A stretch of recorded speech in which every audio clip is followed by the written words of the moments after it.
waaye nga xam ne waaw mu ngi juddu waaw ci amal fiili yonente saa yi mooy kan mooy waaye di nga xam ne dund na juróom benn fukki at ak ñett alxuraan wàcc ci moom diiram ñaar fukki at ak ñett yonente saa yi mooy kan mooy waaye di nga xam ne tuddee nañ ko Taaha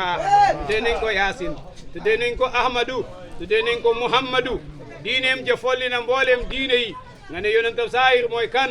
mooy waaye di nga xam ne xaatimu nubuwatum nga ñu ngi ko bind ca joggareem nga muy ni doog pom ana luñ ca bindoon baqin tawaja hay su siita fa innaka mansuur xam nga su fekkoon ne dañuy gàmmoo ma bañ a taxaw rek ma continuer ba rajo bi baax ma ne su fekkoon ne dañuy gàmmoo kon xaal boobu la ñuy ñëwee waaye xaal boobu taxut ñoo ñëw tey daf ne ñu waxtaanee yonentu yàlla muhammad sallallahu alayhi wa sallam loxoom bi loxo yonentu yàlla muhammad nag sallallahu alayhi wa sallam su fekkee si la wax ne naa taxawal waxtaani foofu loxo bu xéeme la ndax moom rek lañ xamagum muy loxo boo xam ne remplacé na borom bi tabaraka wa taala njaayante ga coroon séng ga te saaru Fathi da ko jàngale bi Seydina Ousmane demee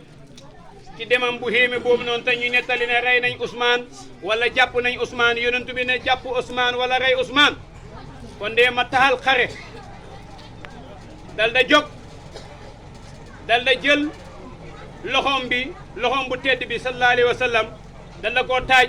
ne loxo suma loxo ngi nii loxo Seydina Ousmane a ngi nii Ousmane jaayante na ak man saaba yi ñëw da teg seen loxo ci loxo yonent bi da teg seen loxo ci kaw loxo yonent bi da teg seen loxo ci kaw loxo yonent bi ba yonent bi pare dégg nga ko yàlla far mujj